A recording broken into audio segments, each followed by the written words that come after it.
Hello friends, welcome back to my channel Sirisha coaching classes. और आज हम देख रहे हैं linear equations in two variable 10th standard का अलजेब्रा का फर्स्ट चैप्टर। इससे पहले 2 लेक्चर्स हो चुके हैं, जिसमें फर्स्ट लेक्चर में हमने इस चैप्टर को स्टार्ट करने के पहले कुछ बेसिक पढ़ा था।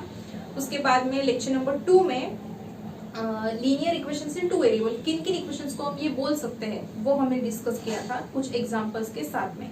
और आज हम देख रहे हैं इसी चैप्टर का प्रैक्टिस सेट 1.1 और अलॉन्ग विद प्रैक्टिस सेट इस चैप्टर में जितने भी मेथड्स दिए हैं 1 बाय 1 उस मेथड्स को भी हम देखेंगे along with the problems of the practice set. So first method is the method of elimination by equating the coefficients. Now you know what is the meaning of elimination. Eliminate करना, ठीक है। Eliminate करना मतलब remove करना। Now what we have to remove by equating the coefficients, we have to remove the term. Eliminate किसे करेंगे हम? Terms को एलिमिनेट करेंगे। And how? So bye equating the coefficients. Now यहाँ पे वर्ड आया है कोएफिशिएंट, और लेक्चर नंबर 1 में मैंने कोएफिशिएंट्स किसे कहते हैं वो भी आपको पढ़ाया है। आप जाके दोनों जो लेक्चर्स है उनके लिंक मैं आपको डिस्क्रिप्शन में दे रही हूँ, वो जाके आप चेक कीजिए। नाउ कोएफिशिएंट्स को इक्वेट करके मतलब उनको इक्वल करके, कोएफिशिएंट्स को हम इक्वल करेंगे, फिर उसको एलिमिनेट करेंगे। अभी एग्जाम्पल से देखेंगे। फर्स्ट जो क्वेश्चन दिया है प्रैक्टिस सेट 1.1 का, वो आपके टेक्स्ट बुक में फिल इन द ब्लैंक्स के फॉर्म में दिया है I think, but I will teach you the complete example. So first one is 5x + 3y = 9। ये रहा हमारा equation number 1। Second is 2x - 3y = 12। This is equation number 2। यहाँ पे 2 equations दिए हैं। इन दोनों इक्वेशंस को सॉल्व करके हमको क्या फाइंड आउट करना है? x और y की वैल्यूज।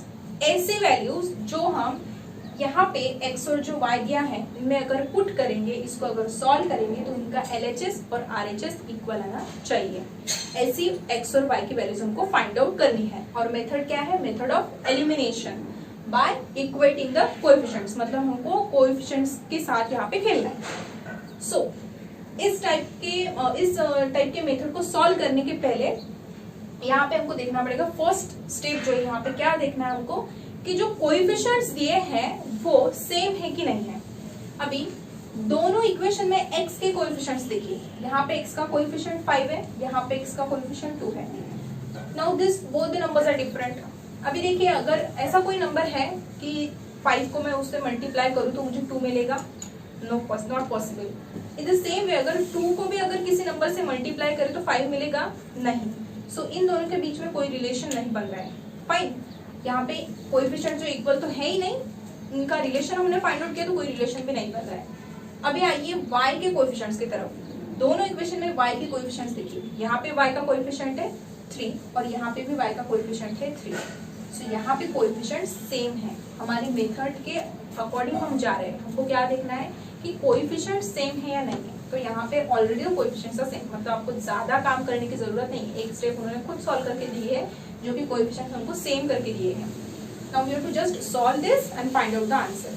अब इसको सॉल्व कैसे करेंगे? फर्स्ट स्टेप तो हो गई कि कोएफिशिएंट सेम है या नहीं ये देखना है। अगर ना हो तो उनको सेम करना पड़ता है, तो वो तो प्रॉब्लम सॉल्व हो गया। ऑलरेडी तो कोएफिशिएंट्स आर सेम। और सेकेंड टर्म, ठीक है, या फिर y के कोएफिशिएंट्स दोनों इक्वेशन में सेम है। अभी इनको इक्वेट करना है, मतलब इनको सॉल्व करना है। एक तो इन दोनों इक्वेशन का हम एडिशन करेंगे या फिर सब्ट्रैक्शन करेंगे। अभी वो कैसे डिसाइड करेंगे whether we have to add this or whether we have to subtract this. यहीं पे गलती होती है कि क्या करना है, ऐड करना है या सब्ट्रैक्ट करना है। So that we can decide on the signs of the given coefficients. Now यहाँ पे y के कोएफिशिएंट सेम है, नंबर सेम दिख रहा है। अब इनके साइंस देखिए, this 3 is positive, this 3 is negative. अगर इनके साइन डिफरेंट हो, तो हम करेंगे एडिशन। साइन डिफरेंट हो तो हम करेंगे एडिशन। और क्यों करेंगे?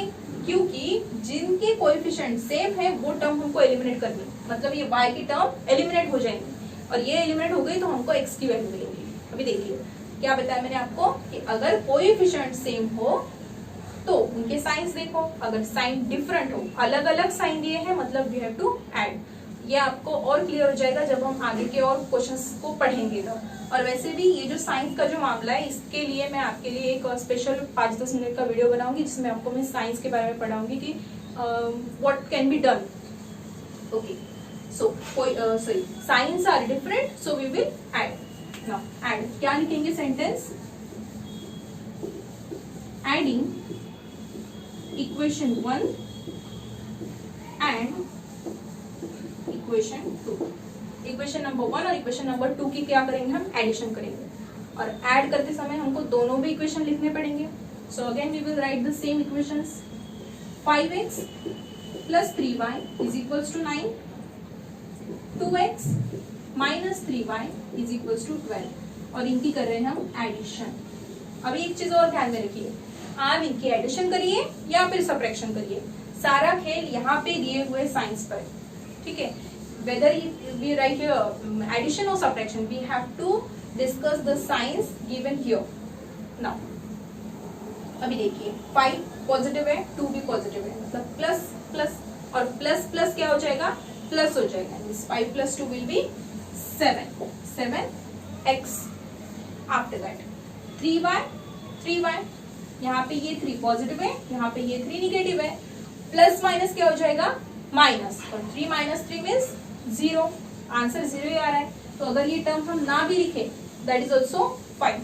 उसके बाद में is equals to, now 9 is positive, 12 is also positive. Plus plus will be plus, means इन दोनों का क्या करेंगे हम? एडिशन करेंगे. And 12 plus 9 will be 21.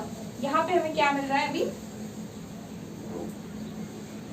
7x is equals to 21. अगर आपको दिक्कत आ रही है तो यू कैन राइट योर 0. आपको चाहिए तो आप यहाँ पे 0 लिखो, कोई प्रॉब्लम नहीं. Now 7x is equals to 21. Now x की वैल्यू हमको फाइंड आउट करनी है, और x के साथ यहाँ पे क्या है? 7. जिसकी भी वैल्यू फाइंड आउट करनी है उसको अकेला छोड़ो, उसके साथ जो भी है उसको दूसरे वाले साइड पर भेजो. इस 7 को हम LHS से RHS पर भेजेंगे. Now while shifting the 7 will also change its sign, और उनकी साइन भी ऑपरेशन भी चेंज हो जाएगा. यहाँ पे 7 और x के बीच में क्या साइन है? मल्टीप्लीकेशन. ये मैंने आपको ऑलरेडी पढ़ाया है. अगर ये 7 में दूसरे साइड पर भेज रही हूँ तो ये मल्टीप्लीकेशन किस में चेंज हो जाएगा? डिवीजन में. सो ये x रहा यहीं पे, इज इक्वल्स टू 21/7. देखिए यहाँ पे मल्टीप्लीकेशन में था, यहाँ पे हमने उस 7 को डिवीजन में लाया है. Now x is equals to 7 1 7, 7 3 21, मतलब x की वैल्यू क्या आ गई? 3. नाउ x की वैल्यू क्या मिल गई हमको? 3 मिल गई. अभी y की वैल्यू निकालनी है. y की वैल्यू निकालने के लिए अभी ये सब करने की कोई जरूरत नहीं है. We can directly find out the value of y by substituting. ये जो x की वैल्यू हमको मिली है, ये x की वैल्यू हम इन दोनों इक्वेशंस में से कोई भी एक इक्वेशन में पुट करेंगे. और अगर आपको सिंपल कैलकुलेशन चाहिए तो जिसमें नंबर छोटे छोटे दिए उस इक्वेशन में पुट कीजिए, ताकि आपको सॉल्व करने में दिक्कत ना आए. So we will put this x is equals to 3 in equation number 1. So we have to write sentence, put x is equals to 3 in equation 1. x is equals to 3 in equation 1. फिर से एक equation लिखेंगे. 5x plus 3y is equals to 9. x की जगह पर हमको क्या put करना है? 3 पुट करना है, और इनके बीच में क्या साइन होगा? मल्टीप्लीकेशन का. सो 5 multiplied by 3 plus 3y is equals to 9. देखिए हम सिर्फ यहाँ पे x की जगह पर 3 पुट कर रहे हैं, बाकी सब एज इट इज है. और इनके बीच का जो साइन है वो मैंने यहाँ पे दिखाया. 3 और 3 के बाजू में 5 और 5 के बाजू में 3 लिखोगे डायरेक्टली तो 53 हो जाएगा. वो we have to mention the sign here. यहाँ पे नहीं मेंशन किया तो वो डायरेक्टली समझ में आता है, बिकॉज यहाँ पे वेरिएबल है. यहाँ पे आपको साइन दिखाना पड़ेगा, अदरवाइज ये 3y इज इक्वल टू 9 जो है वो एज इट इज लिखा है. यहाँ पे कोई भी मैंने चेंज नहीं किया ना. इसको आगे यहाँ पे सॉल्व करेंगे हम. 5 3s are, it will be 15 plus 3y is equals to 9 as it is. जितना चाहिए उतना ही कैलकुलेशन करते जाना है, और बाकी सब जो है वो एज इट इज अपनी जगह पर लिखना है. यहाँ पे 5 into 3 इसका ही मैंने कैलकुलेशन किया है. आगे का 3y is equals to 9 as it is. ना यहाँ पे हमें वैल्यू निकालनी है y की. मैंने क्या बताया कि जिसकी भी वैल्यू निकालनी है उसको हमको अकेला छोड़ना है, बाकी जो भी उसके साथ में होगा उसको एक एक करके हमको दूसरे वाली साइड पर लेके आना है। यहाँ पे y के साथ क्या है 3, फिलहाल इस 3 को हम उसके साथ में रखते हैं, और क्या है यहाँ पे 15 है, इस 15 को हम इधर लेके आएंगे। So 3y is equals to 9 minus 15। एक चीज देखिए, यहाँ पे बहुत से बच्चे क्या करते हैं, ये 3y तो लिख लेंगे इज इक्वल्स टू यहाँ पे 15 माइनस 9 लिखते हैं, और ये जो चीज है ये है गलत, ये आपको ध्यान रखनी है। हम 15 को शिफ्ट करें, बाकी सब अपनी जगह पर है। देखो 3y is equals to 9, 3y is equals to 9 मैंने एज इट इज लिखा है, शिफ्ट किसे किया 15 को किया, तो ये स्टार्टिंग में नहीं एंडिंग में आना चाहिए, जिसको शिफ्ट करिए वो नंबर एंडिंग में आना चाहिए, और उसकी साइन भी चेंज होगी। सो यहाँ पे प्लस है 15, तो इधर आने के बाद वो क्या हो जाएगा माइनस हो जाएगा। वी विल रब दिस,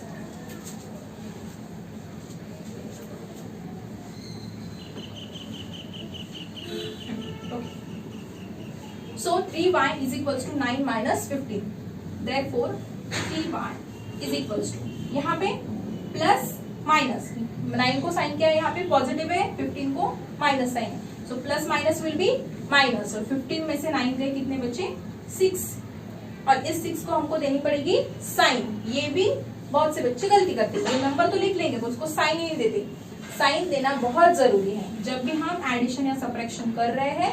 तो एक चीज ध्यान रखिए कि जो भी हमारा आंसर निकल के आया है उसको हमको साइन देनी पड़ती है, और साइन हमेशा जो दो नंबर का कैलकुलेशन हमने किया है उसमें से बड़े नंबर की साइन देती है, ग्रेटर नंबर जो होगा उसकी ही साइन लगेगी। यहाँ पे कैलकुलेशन हमने किसका किया है 9 और 15 का, और बड़ा नंबर कौन है 15 की साइन है माइनस, सो इस आंसर को भी माइनस की साइन लगेगी। नाउ अगेन जो यहाँ पे प्रोसीजर किया था वही प्रोसेस यहाँ पे करना है हमको। y को यहाँ पे अकेला छोड़ दो इज इक्वल्स टू, ये -6 भी अपनी जगह पर है, सिर्फ 3 को शिफ्ट कर रहे हैं, देखिए जो शिफ्ट करिए उतना ही सिर्फ, बाकी सब एज इट इज है। y is equals to -6, y is equals to -6 same है, सिर्फ 3 को शिफ्ट कर रहे हैं। यहाँ पे 3 और y के बीच में क्या है मल्टीप्लीकेशन, इधर आ जाएगा तो ऑपरेशन चेंज हो जाएगा, मतलब अपोजिट हो जाएगा, तो यहाँ पे आ जाएगा upon 3, y is equals to 3 1 जा 3, 3 2 जा 6, तो ये रहा -2, y इज इक्वल्स टू -2। ये रही हमारी x की वैल्यू और ये रही हमारी y की वैल्यू, और यहाँ पे फाइनल आंसर भी हमको लिखना पड़ेगा। सो फाइनल आंसर हम लिखेंगे x, y is equals to, x की वैल्यू पहले लिखना है, यहाँ पे x, y लिखा है तो सबसे पहले हम x की वैल्यू लिखेंगे। What is the value of x 3, now value of y that is -2, so x, y is equals to 3, -2। अगर आपको सॉल्व करने के बाद, एग्जाम के बारे में बता रही हूँ, आपने पूरा सॉल्व कर लिया, आपके वैल्यूज भी आपको लग रहा है कि ठीक आए होंगे, but you want to check your answer, तो डायरेक्टली आपको आंसर आपका पता चल जाएगा करेक्ट है कि रॉन्ग है।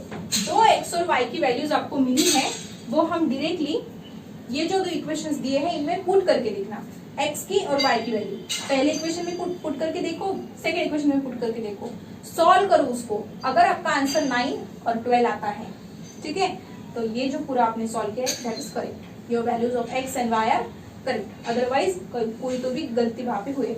और एक चीज ये भी है कि अगर आप कैलकुलेशन कर रहे हैं और आपका पॉइंट में आंसर आ रहा है, क्वेश्चंस नॉर्मल है, आपको लग रहा है कि मेरा कोई तो भी गलत हो रहा है, अगर पॉइंट में आ रहा है आपका डिवीजन, तो that can be also wrong, so वहां पे ध्यान रखिए ना।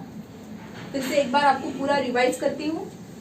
The method of elimination by equating the coefficients, ये वाला मेथड यूज कर रहे हैं। ये मेथड क्या बोल रहा है कि आपको टर्म्स एलिमिनेट करना है, कोई तो भी एक x और या फिर y की वैल्यू निकालने के लिए आपको क्या करना पड़ेगा, कोई तो भी टर्म्स एलिमिनेट करनी पड़ेंगी। और एलिमिनेट करने के लिए क्या करना पड़ेगा, जो भी कोएफिशिएंट्स दिए हैं उनको सेम करना पड़ेगा। तो हमने सबसे पहले क्या देखा, फर्स्ट स्टेप में जो दो इक्वेशन दिए हैं उनमें हमने x और y के कोएफिशिएंट्स चेक किए। यहाँ पे x के कोएफिशिएंट्स दोनों इक्वेशन में अलग अलग थे, डिफरेंट थे। फिर हमने y के कोएफिशिएंट्स चेक किए, तो y के कोएफिशिएंट्स सेम है, मतलब हमारा एक काम तो ऑलरेडी बन चुका है, y के कोएफिशिएंट्स सेम है। नाउ ये जो पूरा टर्म है इनको हमको क्या करना है, एलिमिनेट करना है, मतलब रिमूव करना है, ताकि x की वैल्यू मिले। नाउ इनको एलिमिनेट करने के लिए एक तो इन दोनों इक्वेशन का एडिशन करना पड़ेगा या फिर इनका सब्ट्रैक्शन करना पड़ेगा। वो कैसे करना है, अगर जो टर्म हमको एलिमिनेट करनी है उनके साइंस देखिए, साइन अगर डिफरेंट हो, यहाँ पे प्लस है यहाँ पे माइनस, तो अलग अलग ही हो गए। अगर साइन डिफरेंट हो तो वी विल डायरेक्टली ऐड, इसलिए हमने क्या सेंटेंस लिखा, adding equation 1 and equation 2। Add करने के लिए फिर से वही दो इक्वेशंस लिखे, एडिशन का साइन दिया, और भले ही आप यहाँ पे एडिशन का साइन दो या फिर सब्ट्रैक्शन का साइन दो, आपको कैलकुलेशन किस बेसिस पर करना है, यहाँ पे दिए हुए नंबर्स के साइंस पर। तो यहाँ पे हमने 5 पॉजिटिव है 2 positive, plus plus plus, 5 + 2 7, plus minus minus, 3 - 3 0, plus plus plus, 12 + 9 21। यहाँ पे जो साइंस दिए उनके बेसिस पर कैलकुलेशन करना है, भले आप यहाँ पे एडिशन का लिखो या फिर सब्ट्रैक्शन का लिखो। और एग्जाम्पल जब देखेंगे तब आपके और ध्यान में आ जाएगा। इसका मतलब ये नहीं कि आप ऐड भी कर सकते हो सब्ट्रैक्ट भी कर सकते हैं, नो। तो वो आपको जब हम सेकंड एग्जाम्पल देखेंगे तब आपको और अच्छे समझ में आ जाएगा ना। यहाँ पे क्या बचा, 7x = 21। यहाँ पे बीच में तो 0 ही है, वो नहीं भी लिखेंगे तो चलेगा। सो 7x = 21। यहाँ पे इन दोनों के बीच में क्या था, मल्टीप्लीकेशन था। तो इस 7 को हमने इधर वाले साइड में भेज दिया, LHS से RHS में भेजा, उसका ऑपरेशन चेंज हो गया, मल्टीप्लीकेशन का वो डिवीजन में आ गया। कैलकुलेट किया मतलब डिवीजन किया और x की वैल्यू निकल के आई 3। x की वैल्यू मिल गई, अभी y की वैल्यू निकालना है। सिंपल है, एक वैल्यू मिलने के बाद वो वैल्यू कोई भी एक इक्वेशन में पुट कीजिए और उसको सॉल्व कीजिए। जिसमें नंबर छोटे दिए हो उस इक्वेशन में पुट कीजिए, ताकि आपको कैलकुलेशन करने में दिक्कत ना आए, आपका जो कैलकुलेशन वो अच्छे से हो जाए। अगर आप बड़े बड़े नंबर से मल्टीप्लाई करोगे, उसको पुट करोगे, तो आपको और दिक्कत आएगी सॉल्व करने में। So better is use the equation which have smaller numbers. So x की वैल्यू हमने पुट की इक्वेशन नंबर 1 में, फिर से इक्वेशन लिखा, x की जगह पर उसकी वैल्यू पुट की, और यहाँ पे साइन भी दिखाया। अगर आप यहाँ पे 5 और 5 की बाजू में 3 लिखोगे तो 53 हो जाएगा वो। No, we have to not do that thing, we have to mention the sign. Operation क्या है उनके बीच में, 5 और x के बीच में क्या है, मल्टीप्लिकेशन, वो हमको यहाँ पे दिखाना पड़ेगा। यहाँ पे 5 × 3 15 प्लस 3y = 9, बाकी सब एज इट इज। अभी यहाँ पे y की वैल्यू निकालना है। y की वैल्यू निकालने के लिए भी वही प्रोसीजर है, y को हमको अकेला छोड़ना है। अकेला छोड़ना है मतलब उसके साथ जो भी होगा उसको हम RHS में शिफ्ट करेंगे, LHS से RHS में शिफ्ट करेंगे। शिफ्ट करने के लिए क्या करना है, फिर इन दोनों को तो फिलहाल हमने साथ में ही रखा, पहले 15 को भेज दिया, जो दूर है उसको पहले भेज दो। ये 15 यहाँ पे पॉजिटिव था, इधर आया तो वो निगेटिव में चला गया, इनका सब्ट्रैक्शन -6। फिर से यही स्टेप से same procedure you have to do. 3 को इधर लेके आओ, यहाँ पे मल्टीप्लिकेशन में था, इधर आएगा तो वो डिवीजन में चला जाएगा। डिवीजन किया, 3 × 1 = 3, 3 × 2 = 6, और y = -2 वैल्यू है। यहाँ पे 6 निगेटिव साइन आई है। और एक बार देख लीजिए, यहाँ पे हमने क्या किया, इन दोनों का कैलकुलेशन किया, +9 -15, प्लस माइनस का क्या होगा, माइनस, मतलब सब्ट्रैक्शन करना पड़ेगा। सब्ट्रैक्शन करना है तो 15 में से 9 में कितने बचे, 6 बचे। और हमेशा जो आंसर है उसको साइन देनी पड़ेगी, और साइन किसकी दी जाती है, दोनों में से जो नंबर बड़ा होगा, ग्रेटर नंबर की साइन दी जाती है। और ग्रेटर यहाँ पे क्या है, 15। सो 15 की साइन है माइनस, इसलिए हमने इस 6 को भी माइनस साइन दी है। कैलकुलेट करने के बाद हमको y की वैल्यू मिली है -2, और फाइनल आंसर हम क्या लिखेंगे, x, y = 3, -2। ये रहा हमारा फर्स्ट एग्जाम्पल। इसी के बेसिस पर हमको ये क्वेश्चन नंबर 1 था, इसके बेसिस पर क्वेश्चन नंबर 2 भी सॉल्व करना है। वो भी हम सारे एग्जाम्पल्स देखेंगे, सबके सॉल्यूशंस देखने वाले हैं। फिलहाल आप ये क्वेश्चन जो अच्छे से प्रिपेयर कीजिए, और इसमें अगर कोई डाउट है, आपको नहीं समझ में आए कोई स्टेप, तो मुझे कमेंट कीजिए, मैं आपको फिर से समझाऊंगी। एंटिल देन ऐसे ही जो इक्वेशन है क्वेश्चन नंबर 2 के, वो आप सॉल्व करने की प्रैक्टिस कीजिए। आते हैं क्या आपके लिए, आपके आंसर्स आते हैं क्या, वो देखिए।